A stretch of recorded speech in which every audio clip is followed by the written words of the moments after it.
Olá a todos! Espero que todos vocês estejam muito bem e dispostos a mais uma aula sobre ética e filosofia política. Exatamente este canal, né? Nós vamos hoje para a segunda aula, nós vamos falar um pouquinho sobre ética nos gregos, especialmente falar sobre Platão e Aristóteles, né? E como eles viam, né? A questão da ética e como eles entendiam o Estado, né? Que é uma das discussões que nós vamos ter durante todas essas aulas desse curso, né? Então, os gregos buscaram entender o que é uma vida boa e justa, e nós vamos ver isso durante toda a aula, debatendo conceitos como virtude, felicidade e o papel da razão, né? Vamos conhecer também os principais filósofos, a gente vai falar um pouquinho dos pré-socráticos também, e suas contribuições para a compreensão da moralidade e do comportamento humano. Muito bem, então vamos à vinheta e começamos a aula.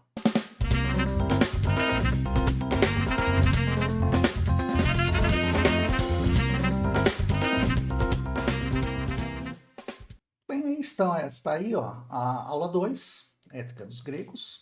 Vamos começar, eu tento sempre começar de uma forma um pouquinho diferente. Então, eu vou introduzir o tema com um resumo da peça As Nuvens de Aristófanes. Tá? Vamos tentar dar uma olhadinha, pense um pouquinho, tá? E vamos ver juntos. Não é verdade que você, agora, não aceitará nenhum outro Deus a não ser os nossos? O caos, as nuvens e a língua? Eu li As Nuvens. As Nuvens é uma peça de teatro escrita pelo grego Aristófanes e encenada no ano de 423 a.C.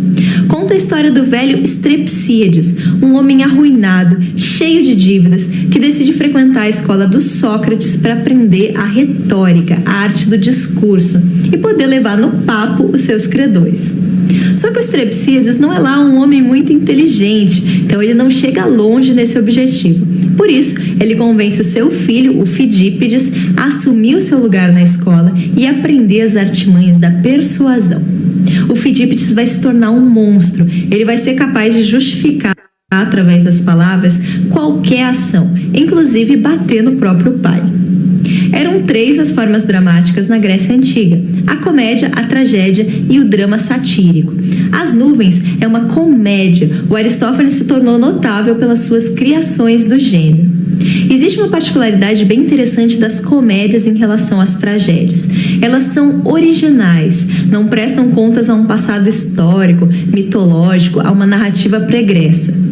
Se nós pensarmos, por exemplo, em Édipo Rei, do Sófocles, que é um dos exemplos mais conhecidos da tragédia grega, o mito do Édipo ele já era famoso muito antes da encenação dessa peça. Ele já tinha sido revisitado por vários dramaturgos. Claro, existem variações de um autor para outro, mas as linhas gerais da narrativa são conhecidas por boa parte do público. E isso não acontece na comédia. Os enredos são sempre criações singulares, mesmo quando figuras históricas são transformadas em personagens. Para o leitor moderno, uma das grandes curiosidades da peça As Nuvens é justamente encontrar essa caricatura do Sócrates, esse homem totalmente ridículo, que gasta o seu tempo observando pulgas ou pensando se os mosquitos cantam pela boca ou pelo rabisteco, para utilizar um dos termos que eu encontrei na fala do personagem principal. O Sócrates aqui é um embuste, um trapaceiro que convence os seus alunos a estudarem os assuntos mais inúteis. E principalmente o Sócrates do Aristófanes é descrito como um sofista. Que raio eram os sofistas? Eram mestres que cobravam pelas suas aulas e cujo foco dos ensinamentos se concentrava no discurso, sem muitas preocupações com a verdade ou a moralidade. Por exemplo, eles diziam que todo argumento pode ser rebatido por um contra-argumento e que a efetividade dessa refutação reside na verossimilhança. Ou seja, esse contra-argumento não precisa necessariamente ser verdadeiro, basta ele parecer verdadeiro.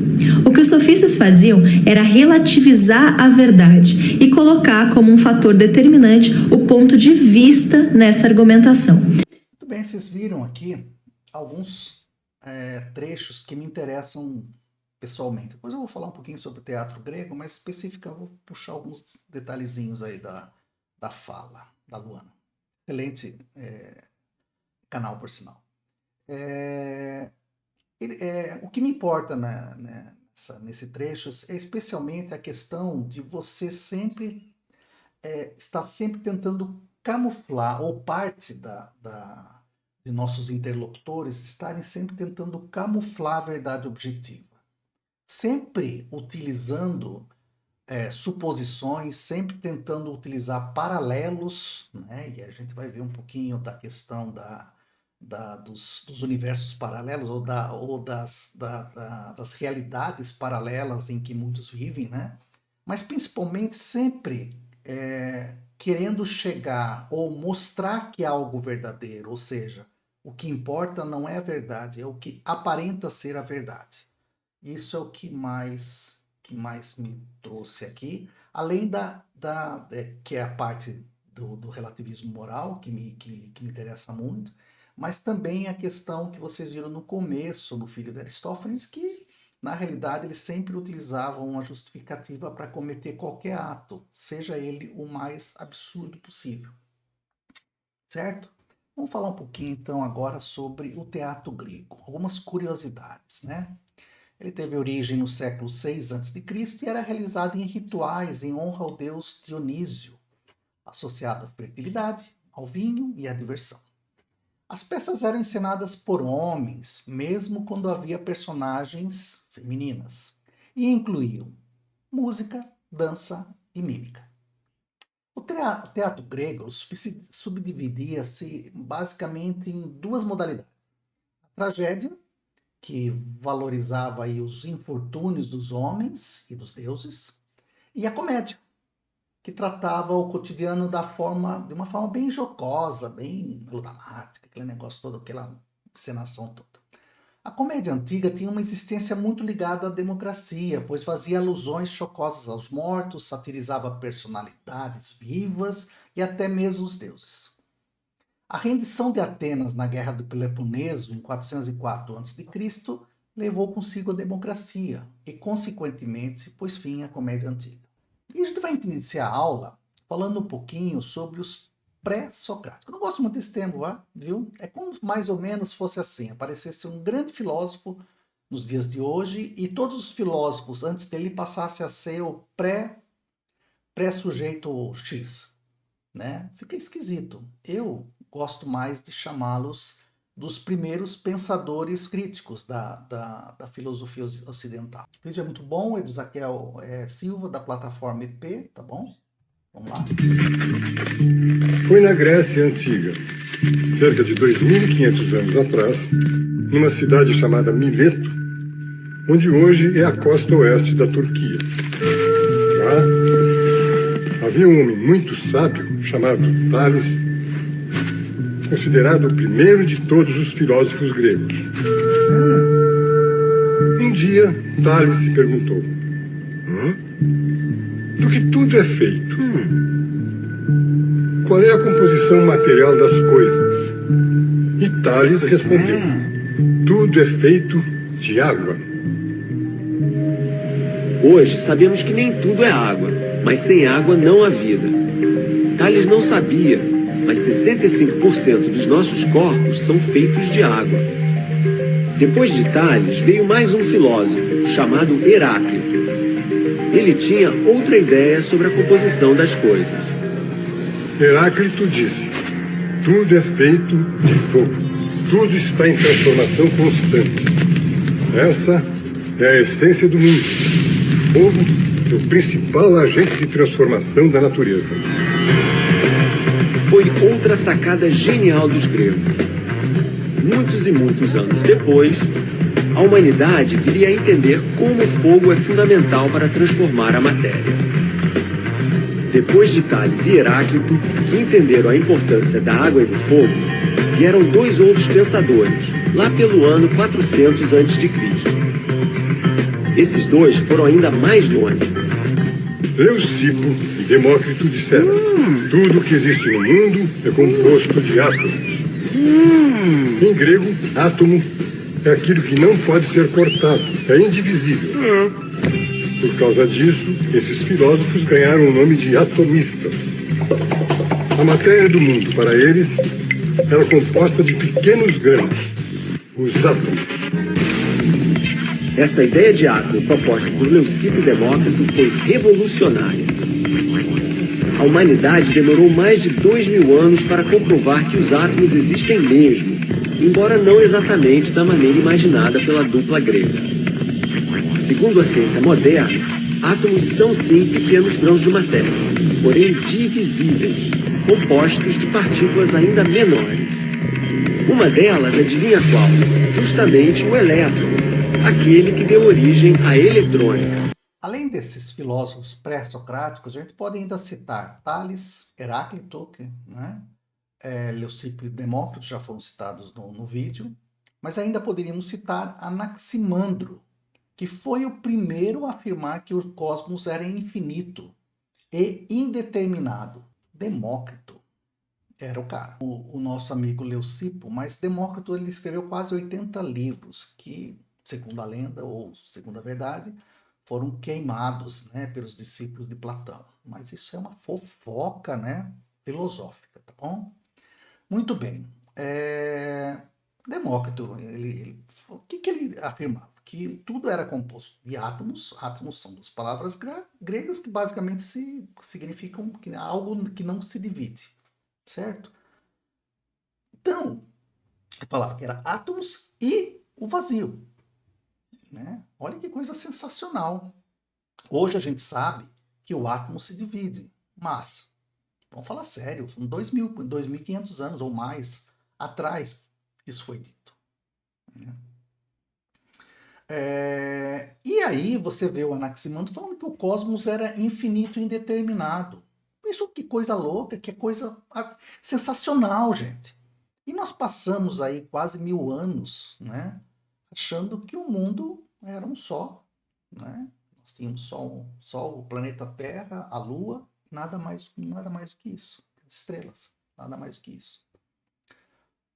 Vamos pensar direitinho nisso, né?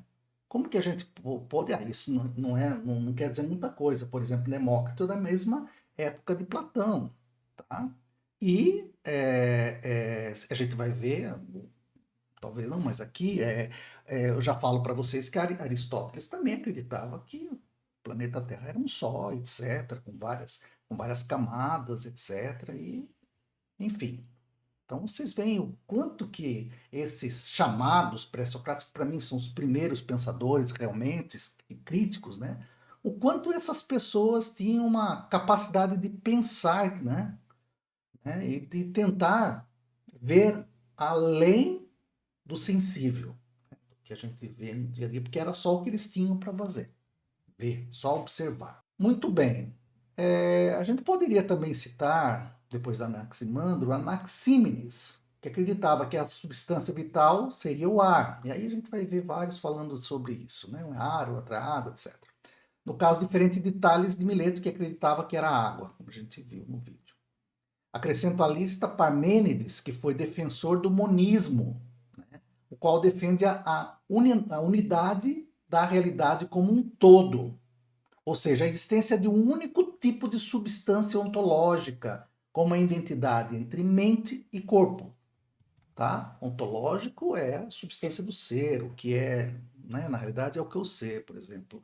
Qual que é a ontologia do Antônio Carlos? Esse é professor universitário, tentando ser um explicador, etc. Qual que é a ontologia de um grande jogador de futebol? Ter habilidade de jogar futebol, jogar com a maestria, etc. Então, ontologia é aquela substância que é né, basicamente que é aquilo que é realmente o que caracteriza aquela matéria, aquele ser. Falando de forma bem simples para vocês entenderem. Então, se a gente olhar aqui, Parmênides era um defensor do monismo, foi o primeiro, né?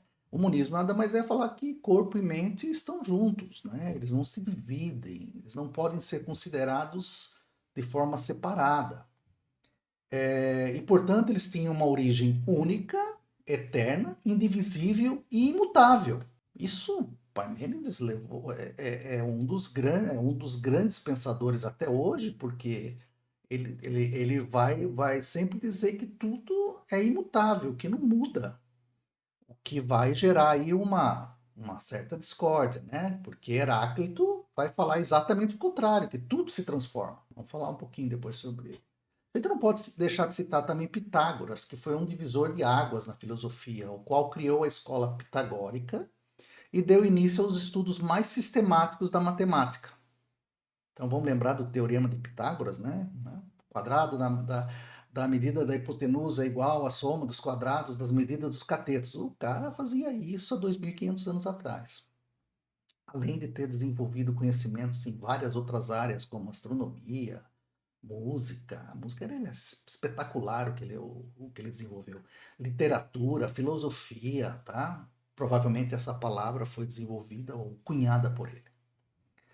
Se a gente continuar, a gente vai ver o Empédocles, que juntou os princípios, né? Que juntou os princípios de Tales de Mileto, Anaxímenes e Heráclito, afirmando que toda a matéria era composta por terra, água, ar e fogo, que aí ele também juntou na Anaxágoras, né?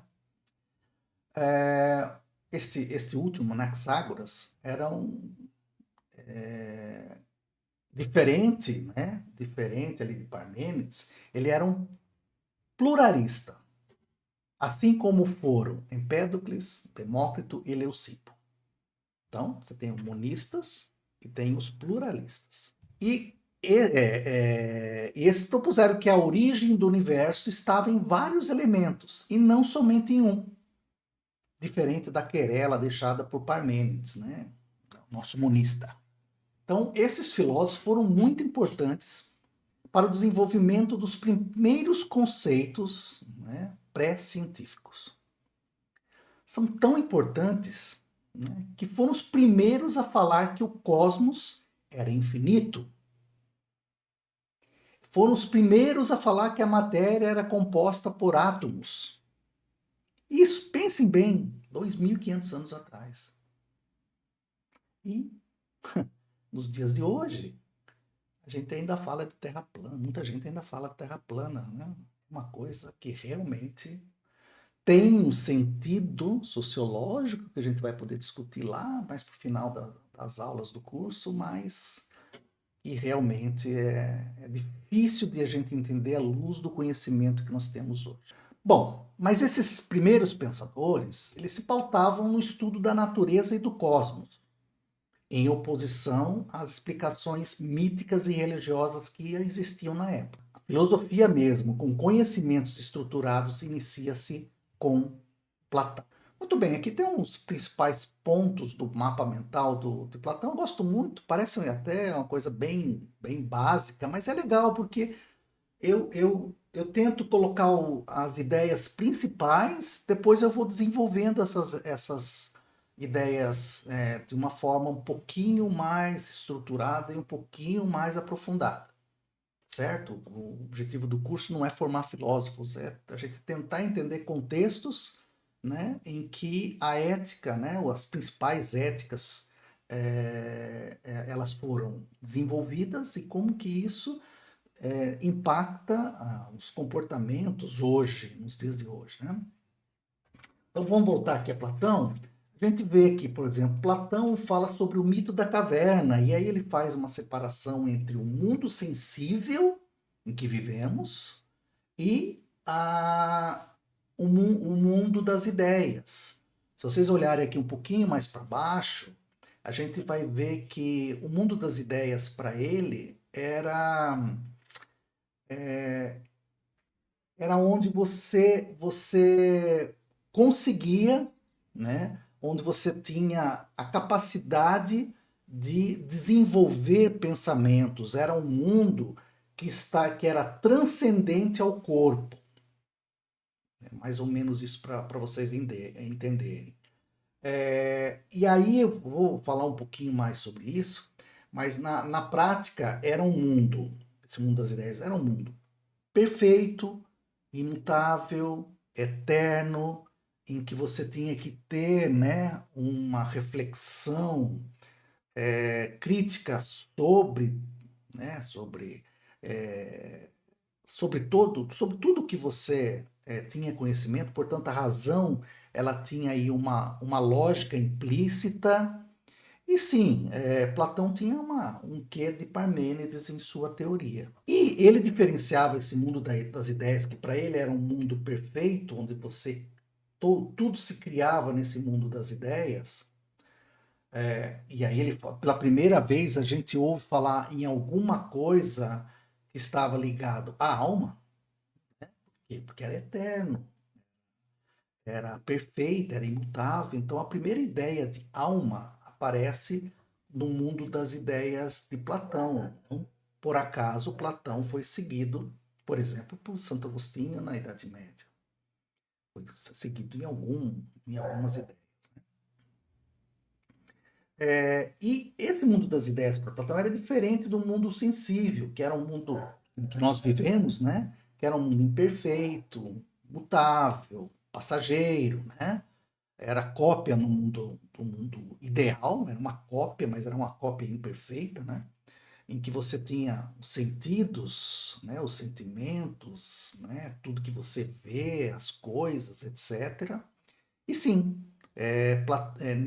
esse mundo sensível seguia, né, uma lógica de Heráclito, ou seja, em que havia mudanças, etc. Mas Platão foi muito influenciado por Parmênides. Tá bom? Então, o mundo das ideias segue mais ou menos a ideia de Parmênides, o mundo sensível segue mais ou menos a ideia de Heráclito. O que é importante aqui para mim também é como era vista a política por Platão, porque isso não importa, né, quando a gente fala de filosofia política. Então, na República, que é um livro muito conhecido de Platão, ele cria uma cidade ideal que era comandada por filósofos, por pessoas que tinham inteligência e sabedoria. Então, ele meio não, mas ele desenvolve uma ideia de uma sofocracia, onde as pessoas que tinham conhecimento comandariam as ações. E sempre pensando que os interesses pessoais sempre deveriam estar abaixo dos interesses coletivos. Bem, uma ideia uma ideia dos gregos antigos. Além disso, nós temos também uma teoria da rememoração ou reminiscência, né? Que baseia-se na suposição da anterioridade da contemplação das ideias pelas almas, ou seja, nós não somos uma tábua, né? Um painel branco. Na realidade, a nossa alma traz conosco alguns antecedentes, né? A gente traz conosco, né? Há algumas coisas que são implícitas a nós, seres humanos. Ele considerava que a experiência, o conhecer, era um relembrar, certo? Não é o único, tá? Nós vamos ver isso, que outros filósofos também pensam de alguma forma, tem algumas reminiscências, né? Dessa mesma ideia de Platão.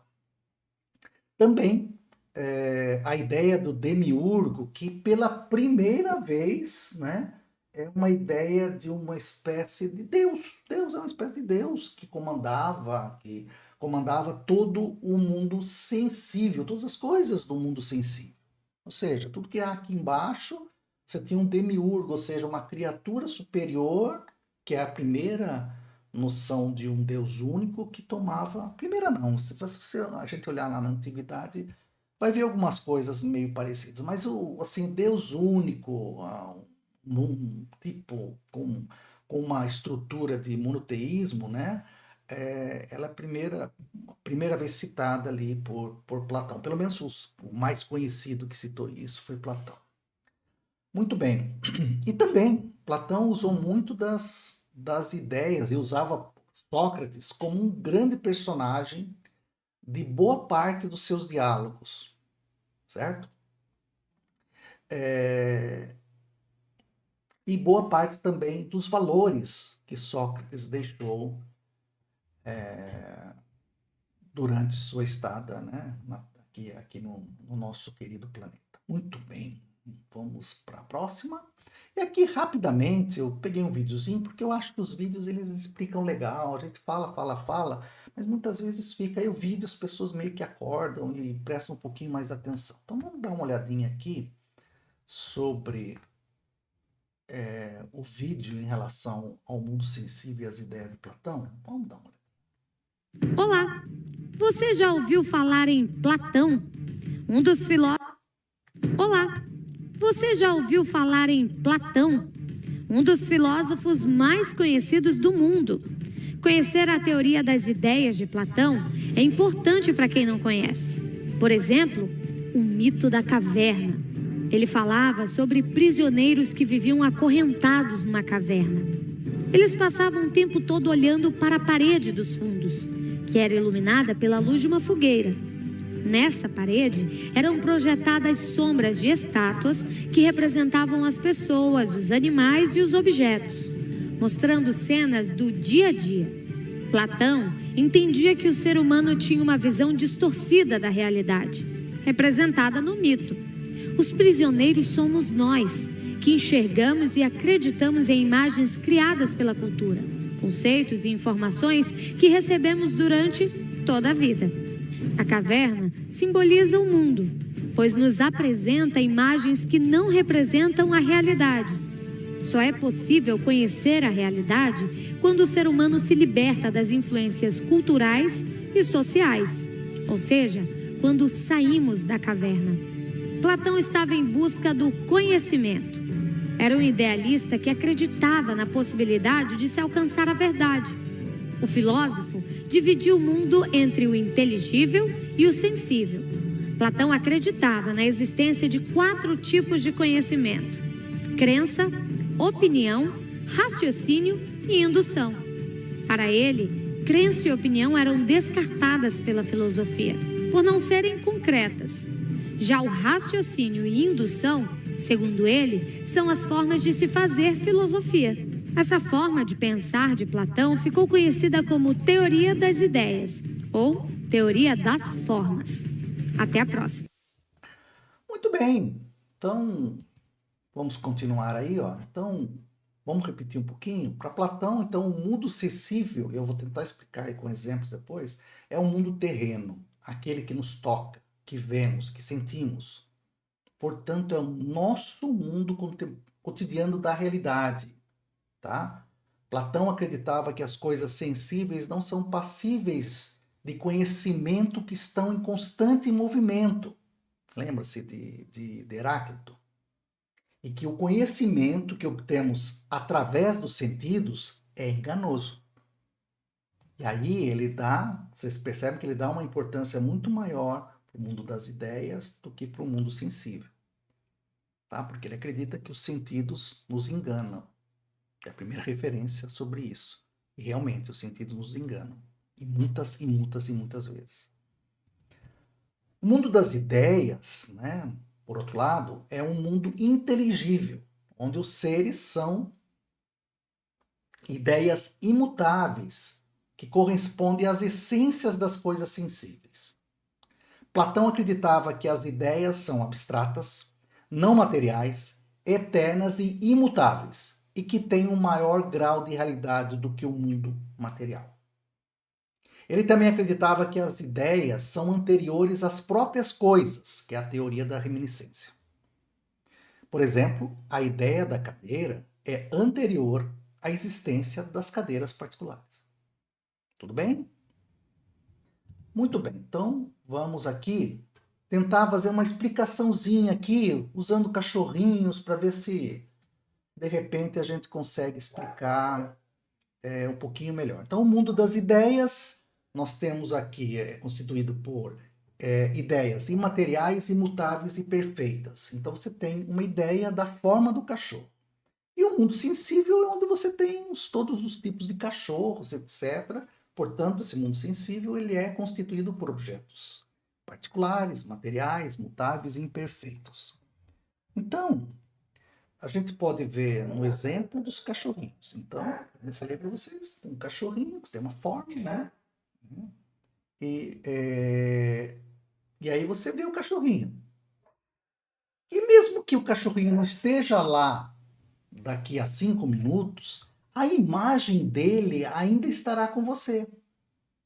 Mesmo, e aí Platão acreditava, mesmo que o cachorro morra, por exemplo, no dia seguinte. É crueldade, mas é só para vocês entenderem. Então você viu o cachorro estava lá, tá? E aí você, depois de 1 hora, você pensa no cachorro. O cachorro está aqui no seu mundo das ideias, segundo Platão, tá? E aí você sabe no dia seguinte que ele morreu, mas ele vai continuar aqui no mundo das suas ideias, tá? O que Platão considerava isso como imutabilidade. E aí, se você ver outro cachorro de uma raça diferente, você associará com a ideia anterior do primeiro cachorro que você viu e fará uma associação. Agora eu vou dar um exemplo ainda mais expressivo, muito mais legal. Então, imagine você, pinte um X e um V. X e um V é o 15, né? 15, em romano. Mas esse 15 aqui, XV, é em honra ao meu querido e amado 15 de Piracicaba. Tá? Em honra a ele. E peça para alguém ver, ó, seu amigo, ó, veja aqui, 15, X. Depois disso, você apaga. Você apaga o 15, e aí você mostra de novo e pergunta para o seu amigo, ó, o 15 está aqui? O que o seu amigo vai dizer? Lógico, ele vai falar, não está mais aí. Desapareceu. Não é isso? Ele dirá, falou, ó, que está louco? Você pintou o 15, você apagou, ele desapareceu. Bom, aí você vai perguntar, mas você se lembra do 15?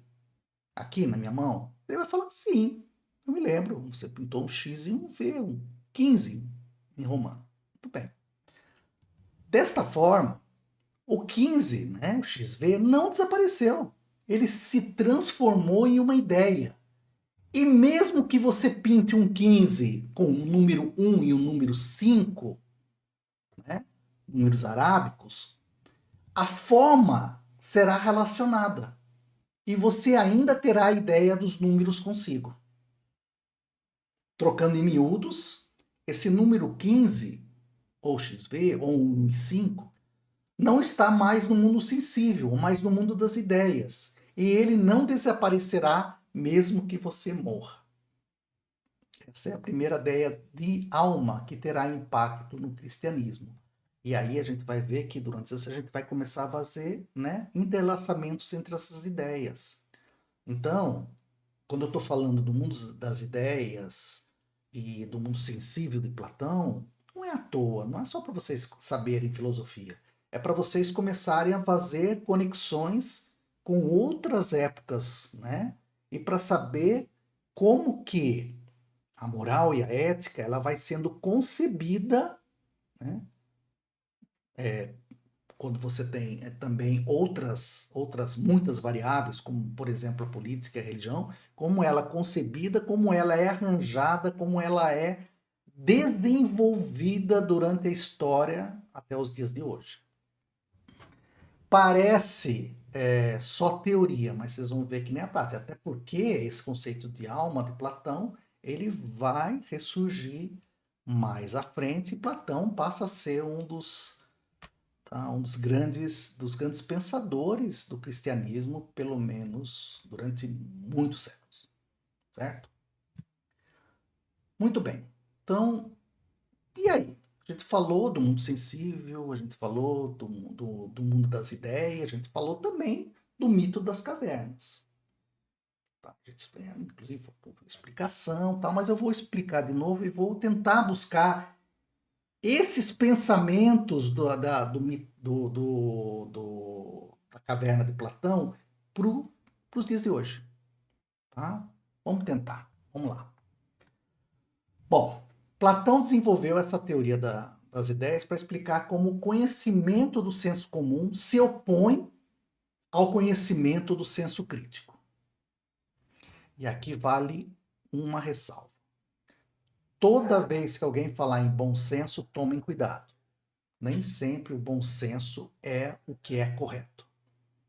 Pode ser que a maioria ache que algo simplesmente não seja correto.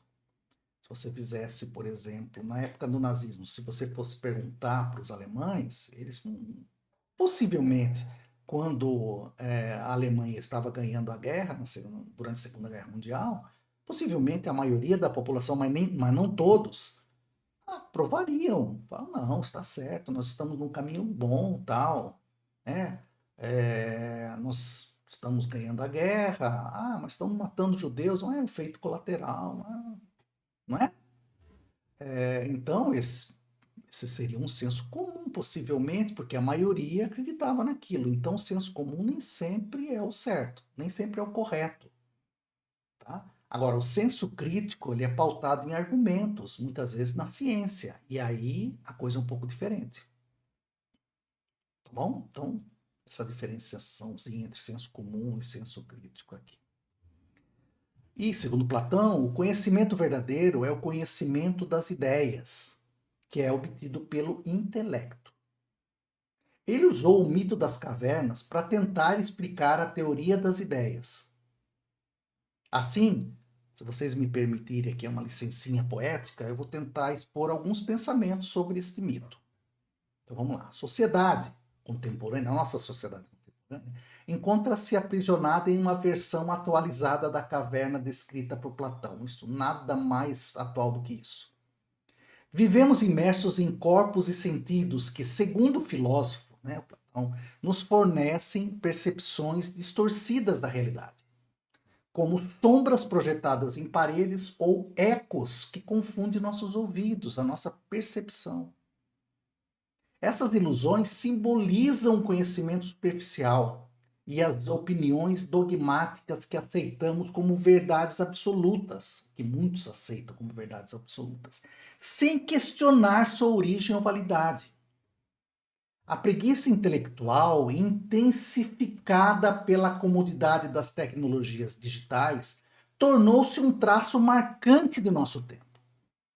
Renunciamos ao exercício da dúvida socrática, aquele questionamento meticuloso, que levou Sócrates à morte na Grécia Antiga. E abraçamos com vontade, muita gente abraça com vontade respostas prontas, notícias falsas e informações não verificadas.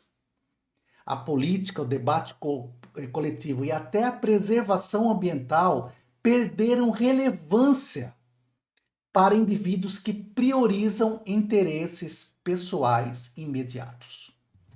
Como se a própria existência humana não dependesse do equilíbrio do todo.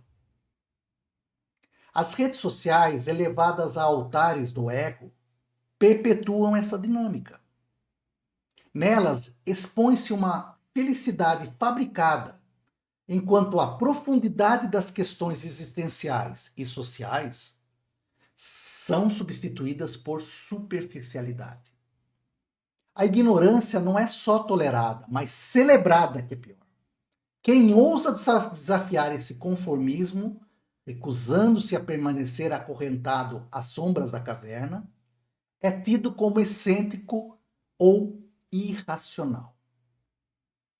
A saída dessa prisão simbólica exigiria confrontar a luz cegante da razão, como propunha Platão, inclusive. No entanto, preferimos a escuridão confortável das crenças fáceis. Muitos preferem. Vivemos dominados por opiniões rasas, informações inúteis e um mar de desinformação digital, onde falta mediação ética para distinguir o relevante do efêmero. Eu diria mais, do absurdo. Tá? Eu diria mais, do escatológico. Então, a gente está com dificuldade, muitas pessoas, não são todos, mas muitas pessoas têm dificuldade de separar o relevante do efêmero, do escatológico, do absurdo. Certo?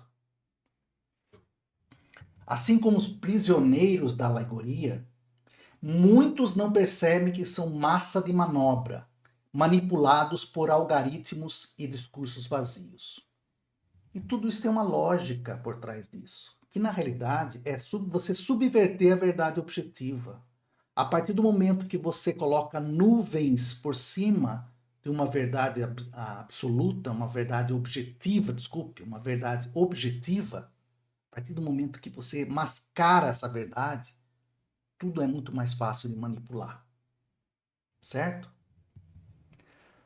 A verdadeira libertação demandaria romper com a inércia, resgatando o valor do pensamento crítico e da busca por conhecimento que transcendem as aparências. E como isso é difícil, né?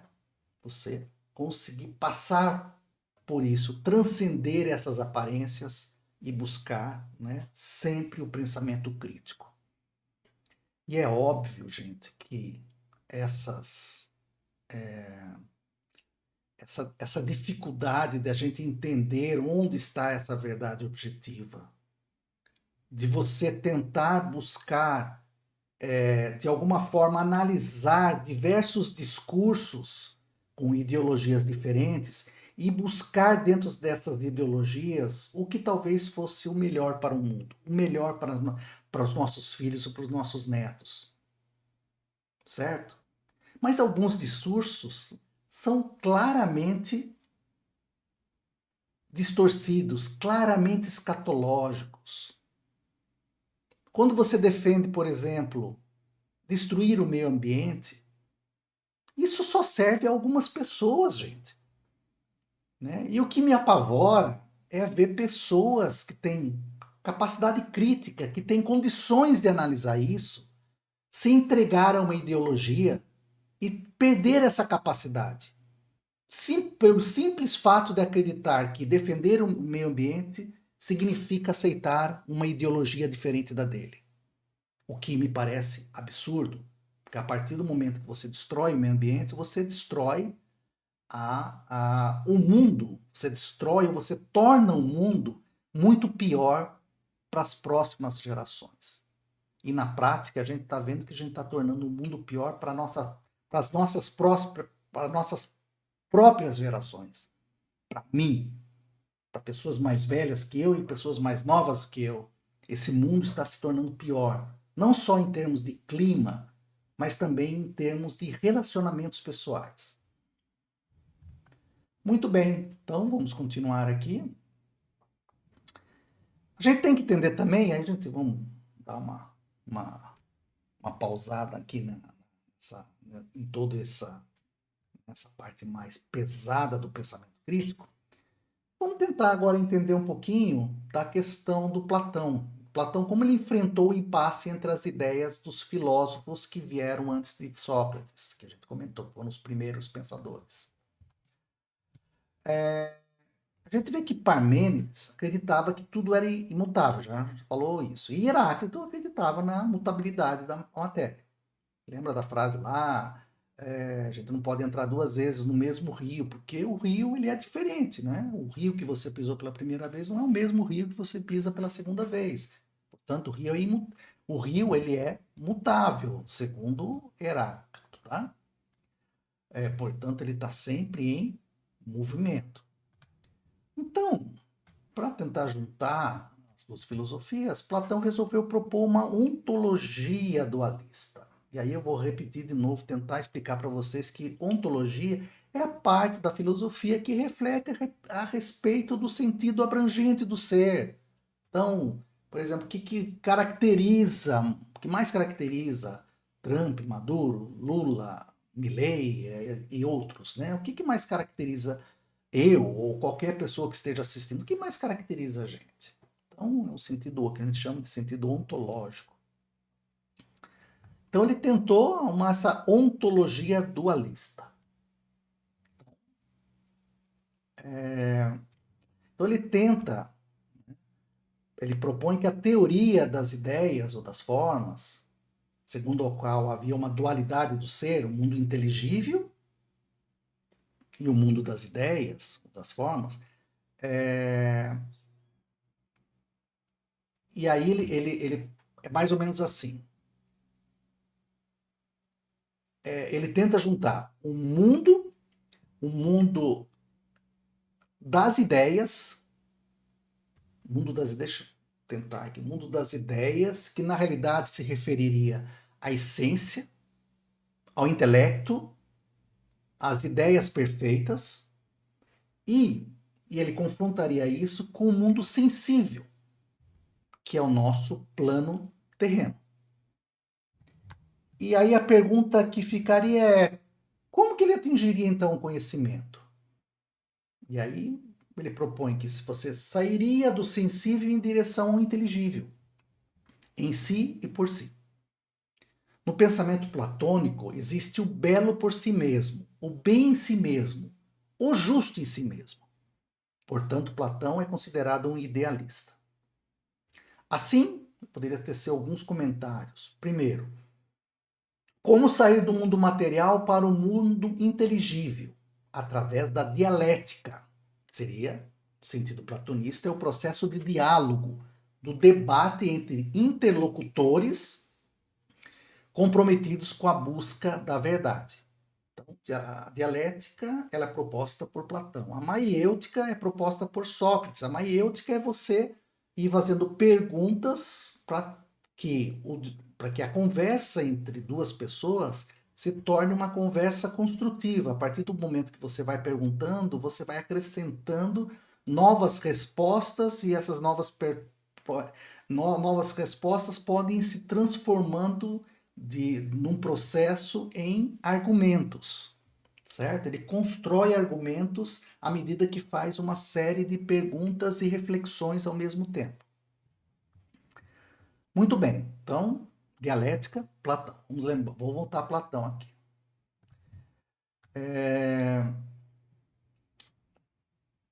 E aí também nós temos que lembrar que, aí nós vamos falar de Aristóteles, então, maiêutica, dialética, e Aristóteles vai criar o silogismo. O silogismo nada mais é do que 3 proposições, onde 2 são premissas e uma é conclusão. Então, lembrar essas 3, tá? E lembrar também que essa lógica aristotélica, ela se fundamenta na fundamentação e na retórica, e na indução enumerativa, que nada mais é do que uma generalização baseada na observação de casos particulares semelhantes. Então, maiêutica, nós temos a dialética Platão, maiêutica de Sócrates, e depois nós vamos ter o silogismo de Aristóteles. Certo? São os 3 métodos utilizados por esses 3 grandes pensadores gregos. Tá bom? Segundo pensamento que eu gostaria de dizer, que é que o conhecimento das ideias se dá por meio da dialética, segundo Platão, que é o que ele sugeria. Terceira, que a passagem da doxa, que é uma opinião das pessoas comuns, doxa é opinião, então, opinião das pessoas, que é considerada a opinião das pessoas comuns, doxa, opinião, para episteme, que é o conhecimento. Então, Platão, ele sugeria que a gente passasse da doxa, que é a nossa opinião, para a episteme, que é algo que é o conhecimento pautado em argumentos, e esses argumentos podem vir da ciência, né? Normalmente devem vir da ciência, mas também da experiência, etc. Tudo pautado numa metodologia. Nada que venha da opinião de cada um. Porque é muito fácil dar opinião. Qualquer pessoa opina sobre qualquer coisa. O problema é que a verdade objetiva não está na palavra de cada um, mas sim no conhecimento que normalmente é estruturado através de metodologias científicas já desenvolvidas há muitos e muitos anos. Tá? A metodologia científica ela vai começar a aparecer no século XVIII, por exemplo. Falando da metodologia científica estruturada. Tá? Ela vem do século XVIII para cá. Então a gente sabe que isso não é de hoje. E hoje nós temos muitos instrumentos para poder ter um argumento científico adequado. Então nós temos hoje diversos estudos primários, nós temos revisões sistemáticas, nós temos revisões sistemáticas das revisões sistemáticas e assim por diante. Então nós temos cada vez mais conhecimentos estruturados que nos dão ou nos ajudam a entender algumas associações, algumas relações, algumas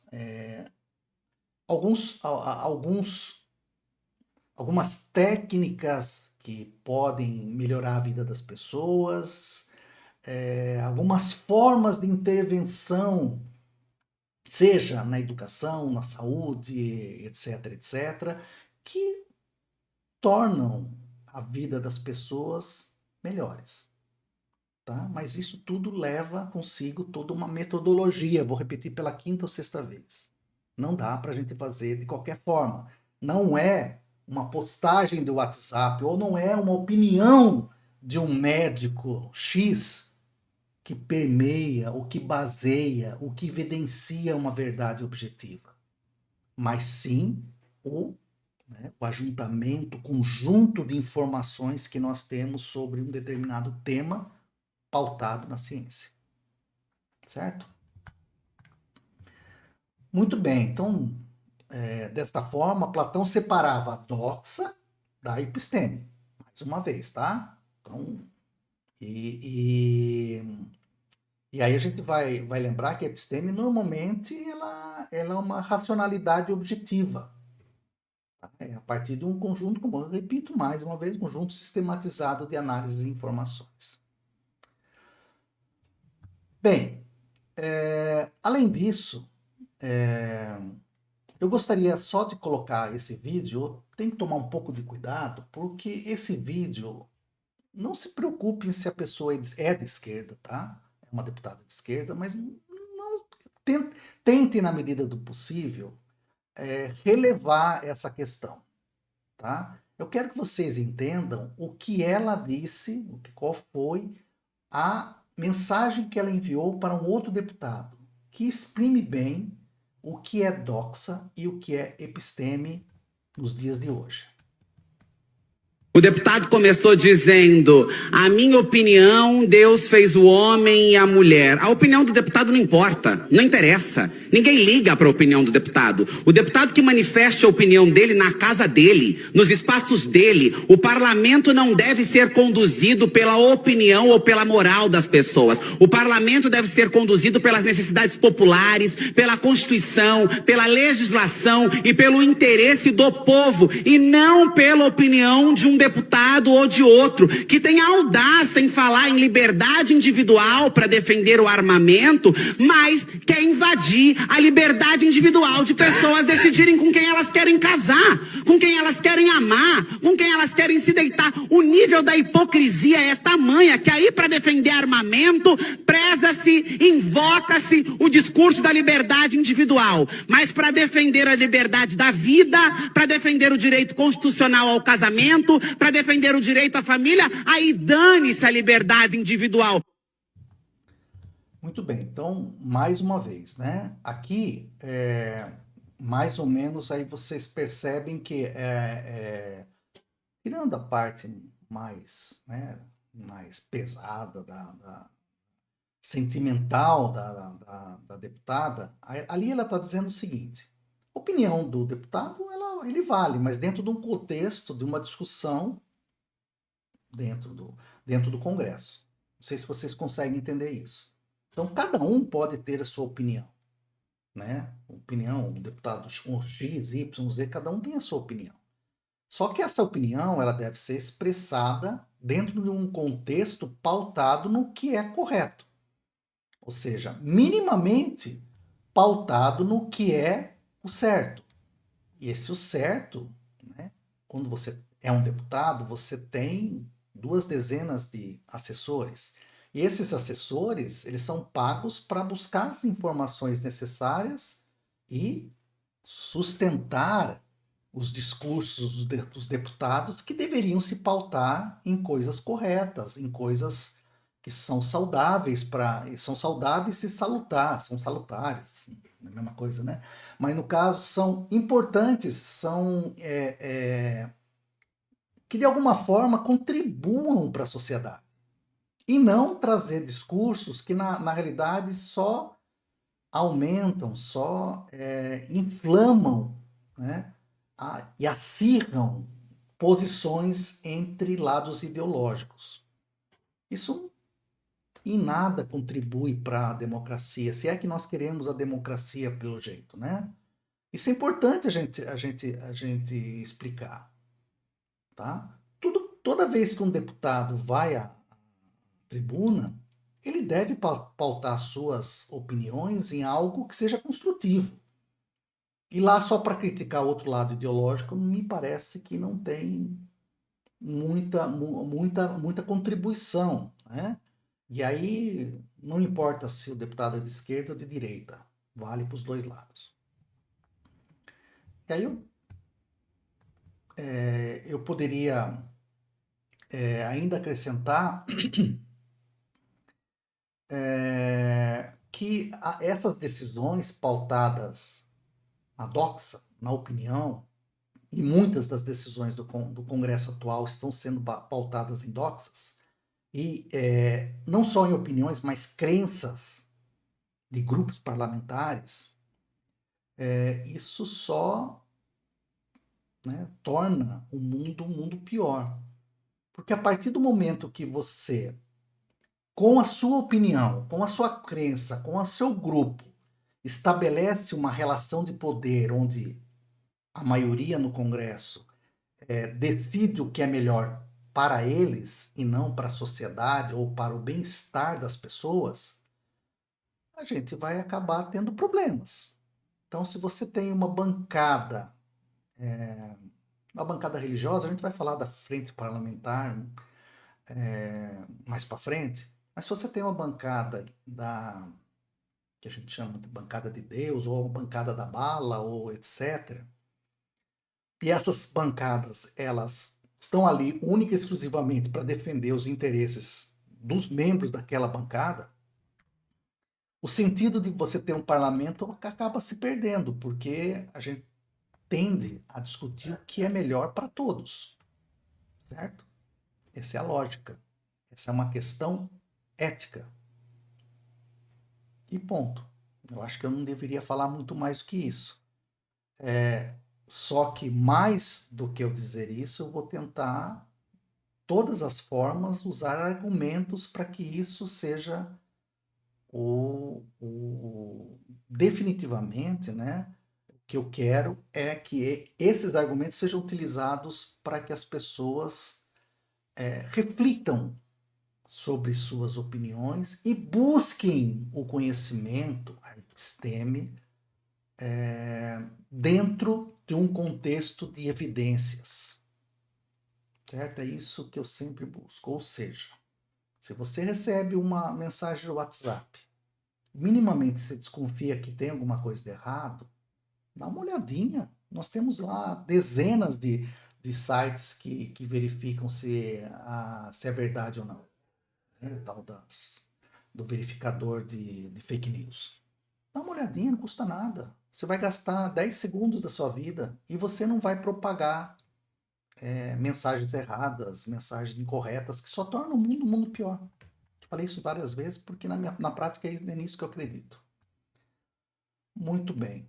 Então, vamos aqui para falar aqui agora um pouquinho sobre a questão política, de como Platão via isso, tá? Bom, é no Estado, com E maiúsculo, ou seja, no consórcio político dos homens, segundo Platão, que pode se realizar as supremas exigências da vida moral. Platão recomendava um sistema político denominado de sofrocracia, que eu já comentei com vocês, de sofrosine, virtude da moderação, ou governo dos sábios. Neste sistema, só poderia governar quem contemplou a ideia de bem, segundo ele, somente o filósofo. Ele afirmava que o povo não deseja conhecer o mundo das ideias. O povo deseja apenas satisfazer seus apetites imediatos, vivendo contente no mundo das aparências. Portanto, o povo não pode governar. Não sou eu que estou dizendo isso, pelo amor de Deus, é Platão. Tá? Gostaria que vocês focassem nessa afirmação de Platão, de novo, repetindo. Lembrem-se, nos dias de hoje. Assim, Platão afirma que a democracia é o governo do povo é um regime inadequado. Eu vou deixar a minha opinião agora, tá? Eu não acho, eu não estou de acordo com Platão, né? Eu acho que a democracia ela tem sido muito boa por alguns motivos. Por exemplo, hoje nós temos, em geral, muito menos fome no mundo que nós tínhamos há 50 anos atrás. Até bem pouco tempo atrás, a gente tinha muito menos muito menos medo de uma guerra mundial. Tínhamos muito menos guerra. Se você conversarem com pessoas que viveram nos anos 50, 60, vocês vão ver que era como se a guerra mundial começasse no dia seguinte sempre, né? Com a Guerra Fria. Foi uma guerra muito complicada. Bom, foi uma guerra de narrativas muito complicada, principalmente nas décadas de 50, 60 e 70. E a gente, teoricamente, tinha muito menos medo de uma guerra mundial. Nós temos a liberdade de pensamento e de expressão, contudo, também, né, essa nossa prerrogativa de liberdade de pensamento e expressão a cada dia está se dissolvendo mais em nuvens escuras, né? A liberdade de expressão passou a ser algo como se valesse qualquer coisa. E aí a gente vai falar de relativismo depois, mas vale qualquer coisa. E aí eu deixo mais uma vez uma pontinha para vocês pensarem. Liberdade, ela tem que vir junto com responsabilidade. Então, dizer qualquer coisa não é liberdade de expressão. Você tem que ser responsável pelo que você expressa. Tá? Porque o que você diz pode prejudicar outras pessoas. E se você prejudica outras pessoas, você tem que ser responsável por isso. Não adianta ficar... isso é muito bom para algumas pessoas, né? Grupos usam isso como prerrogativa para sempre estar aumentando o limite da escatologia, né? Que é a tal da derrapagem, que a gente falou, né? Da derrapagem filosófica, ou seja, você está sempre aumentando o sarrafo. Fala algo escatológico, aí é aceito, aumenta mais um pouquinho, aí fala mais uma coisa, aumenta mais um pouquinho, agora não dá, agora o pessoal não gostou disso. Volta, mas tudo que está daqui para baixo já foi aceito, normalizado. Então isso é um problema muito sério que nós estamos enfrentando nos dias de hoje. Muito bem. E também, mais uma